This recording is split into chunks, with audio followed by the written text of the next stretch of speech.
सूरत अनफाल आयात नंबर 65। अऊज़ु बिल्लाहि मिनश शैतानिर रजीम, बिस्मिल्लाहिर रहमानिर रहीम। या अय्युहन नबिय्यु हर्रिदिल मुमिनीना अलल क़िताल इन यकुम मिनकुम 20 साबिरून यग़लिबू मिअतैन। सदक़ल्लाहुल अज़ीम। दी आयत करीमा के कानून जिक्र कीगी नबी करीम सल्लल्लाहु अलैहि वसल्लम था और हर अमीर द मुजाहिदीन था। अगदा छे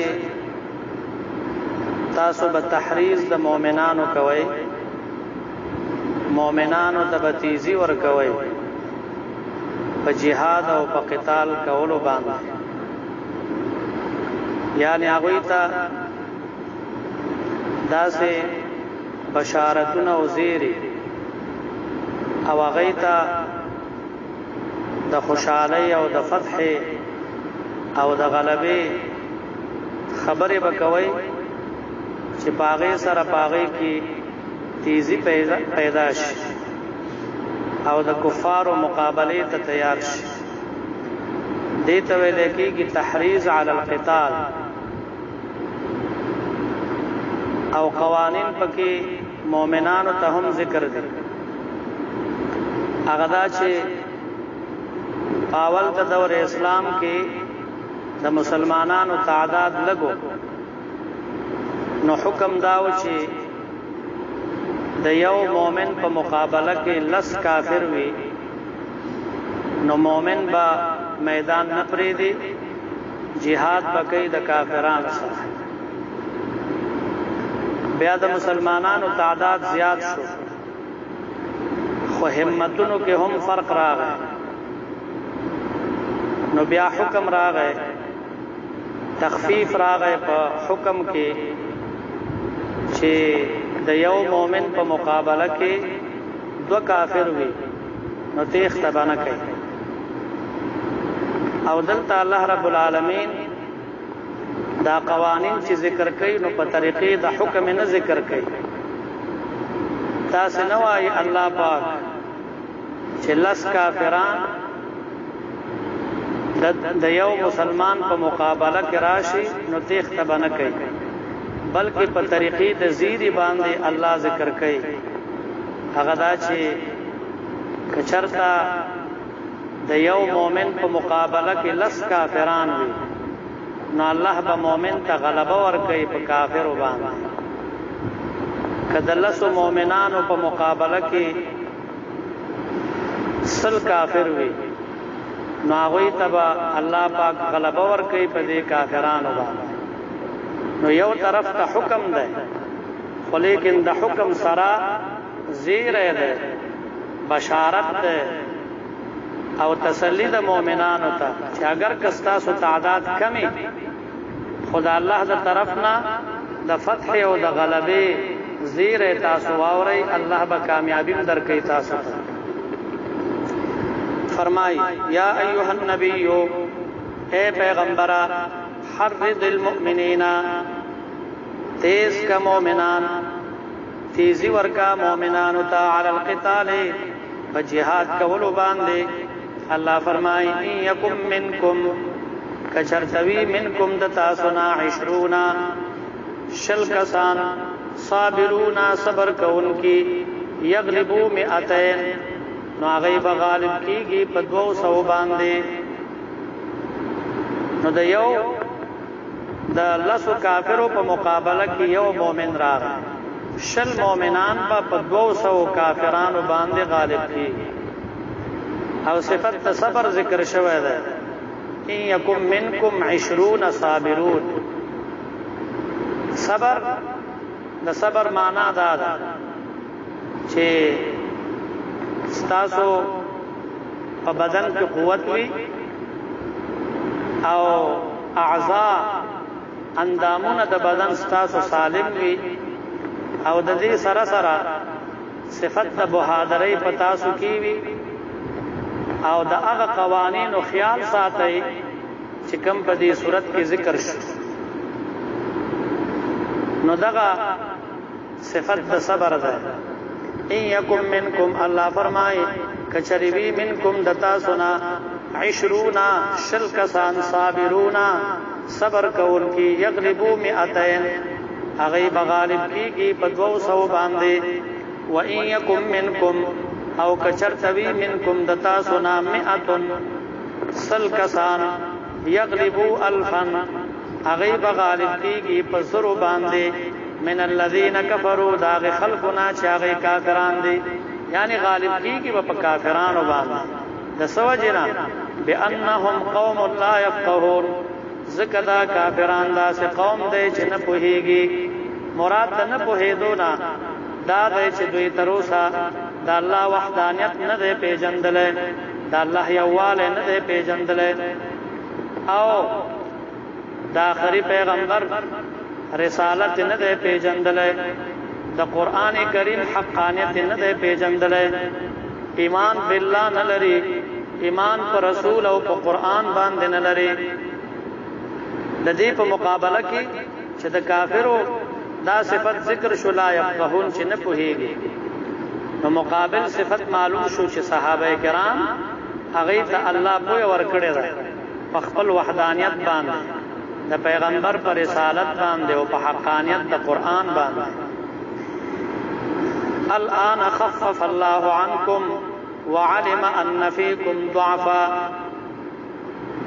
دا ورپسې دویم قانون راغی الان الله فرمایي اوس خفف الله عنكم اسانی راوستا پتا سو باندې وعلم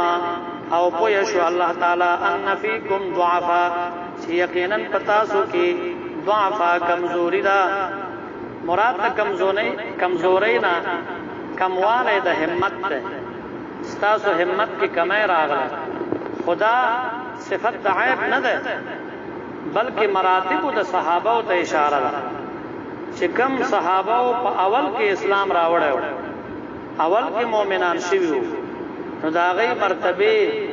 هغه ډېر اوچتې دي په نسبت د هغه صحابه چې رستو راغلي یا هغه صحابه چې په اول کې په ایمان مشرف شو دا غي په ایمانونو قوت ډېرو په نسبت د هغه صحابه چې رستو ایمان راوړل ځکه مؤمنانو کې هم دا تفاوت شته او په صحابه کې هم داو لکه صحابه ټول صحابه دي خود دې سلور صحابه او چې خلفای راشدین ورته وي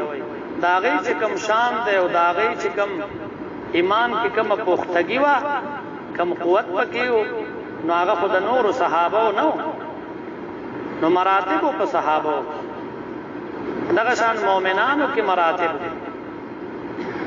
د چا ایمان ډیر مضبوط وي د چا درمیانه انداز کې د چا کمزور ایمان او دا د امر بالمعروف او نهي عن المنکر مراتب هم داسې چې یو ناروا کار ته وګوري نو پلاس په منکه اول دا غ مضبوط ایمان او چې پلاس د چا وسته کېږي په جبه به منکه دا غ دویمه درجه او چې دا طاقت هم نه نزړه کې خو به کم از کم بد غني نو فرمای وعلم او معلوم کا الله تعالی ان فیکم ضعفا یقینا پتا سو کې کمزوری دا الله فرمای فإن یکم منکم کچرتوی منکم دتا سنا 100 سل کسان صابرتن صبر کون کی یغلبو 200 هغه بغالب کیږي په 200 باندې اسانی را د یو مؤمن په مقابله کې دو کافر بعضی مفسرین کرام فرمایي چې دا آیات نازل شو نو مخکې آیات ور سره منسوخ شو لیکن بعض مفسرین فرمایي چې منسوخ نه ده بلکې دا تخفیف ده په حکم کې آسانی را او هغه آیات باندې اوسم عمل کېدای شي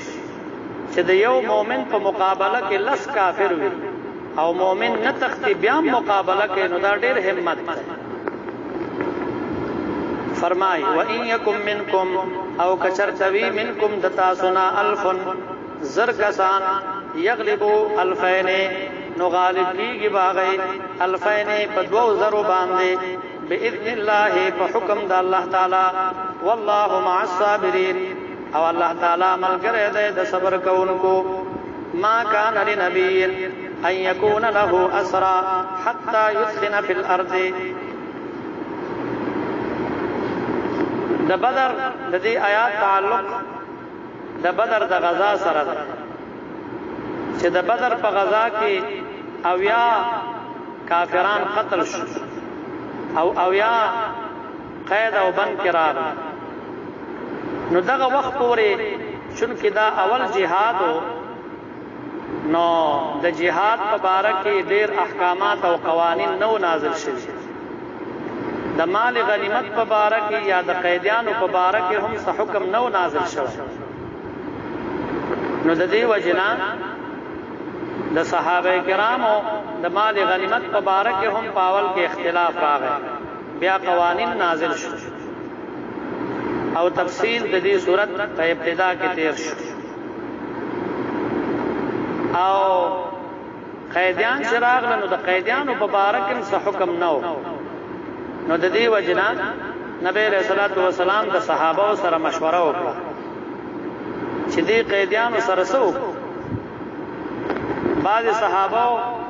دا مشوره ورکړو دا د اکثر صحابه رائے وای چې دوی نه به فدیه واخلو او آزاد به پریږدي کېدای شي په دې کافرانو کې څوک ایمان راوړي یا د دوی په اولاد کې څوک مسلمانان شي او د بعضو صحابه دا رائے وا چې پاغه کې یو عمر فاروق رضی الله عنه چې دا ټول کافران قتل شي دې د پاره چې دا اوله معرکه او جهاد ده چې د کفر د شان او شوکت ختم شي نو نبی رسول الله والسلام د صحابه سره مشوره وکړه او روایتو کې راځي علی رضی الله عنه فرمایي چې جبرئیل علیہ السلام راغی نبی علیہ السلام ته فرمایل چې تاسو ته اختیار ده یعنی صحابه ته په دې دوه خبرو کې اختیار ده یا خدا چې کدوې وای چې قتل دشي نو هم دا اختیار لري او کدوې وای چې فدیه واخلي نو دا هم اختیار لري خو لیکن د دې سره سره دا خبرم ذکر شو کچری تاسو د دې کافرانو نه فدیه واخست او آزاد کړه نو دا اویا کسان دي آینده کال بیا د تاسو نه اویا کسان شهیدان کیږي نو بدی کې یو باریک اشاره و دیتا چې الله خو صحابه ته اختیار ورکړی چې په دې دواړو فیصلو کې تاسو کومه خوښوي خو لیکن د الله خوښه ده چې دا ټول قتل شي بهر حال نبی علیہ السلام د صحابه سره مشوره وکړه د اکثر صحابه دغه رائے و چې مخکې مې درته ذکر کړل چې دوی نه به فدیه واخلي یو خو د دې وجنا چې کېدای شي په دوی کې څوک په اسلام مشرف شي او دا اصلي مقصد د جهاد ده او دویم دا چې مونږ ته د اسلحو د سامان د جنگ ضرورت ده نو که مونږ د دینه فدیه واخلو باغی باندې مونږه سامان د جهاد واخلو آینده به بیا مونږ ته پکار راځي او پاتې شو د شهادت خبره نو که زمونږ نه اویا کسان شهیدان کیږي نو دا خو خبره نه ده شهادت هم زمونږ د پاره یو لوی نعمت دی او یو لوی فخر ابو بکر صدیق رضی الله عنه دغه مشوره وکړه چې فدیه به واخلي او اکثر صحابه هم دغه رائے پیش کړه عمر فاروق رضی الله عنه سعد بن معاذ رضی الله عنه معاذ بن جبل رضی الله عنه هغه دا فیصله وکړه چې باید دا ټول قتل شي او هر څوک د خپل خپلوان قتل کړي زما ماما په کې راغله زبر داغه سر قلم نو دا هر چا چې کوم خپلوان هغه قتل کړي دې د پاره چې د کفر د شان او شوکت ختم شي او د مکی کافران سرداران هغه زمون په قابو کې راغلي او دا ډېر خمو قلا چې د دې موقع نه فائدہ واخیستل شي. دا دواړه رائے د صحابه پیش شوې، خو نبی رسول الله رحمتا للعالمین دی، د رحمت او د مهرباني یو مجسمه وا. نو په هغه فیصله باندې فیصله وکړه، په هغه رائے د صحابه باندې فیصله وکړه چې پاغه کې شفقت او نرمي وا. نو حکم د فدیه جاری کړ. لیکن الله رب العالمین ته دا فیصله خو نه وا. اگر که اختیار د دواړو جائز دواړه وي، خو الله ته دا بل فیصله ډیره خوښه وا چې دا کافران قتل شي. نو دا آیات نازل شو. الله فرمایي ما کان لنبی ندی مناسب د یو پیغمبر د پاره، نبی نکره ذکر شوی دا، هر پیغمبر په باره کې دا حکم دی. ما کان لنبی ندی مناسب د یو پیغمبر د پاره ان یکون له چې وی داغه د پاره اسرا قیدیان حتا یدخن فی الارض تر دې چې هغه ډیر وینه تو یکی فی الارض پزمکه کې. الله دا غواړي چې د دې کافرانو وینه تو یشي. تريدون عرض الدنيا، الله فرمای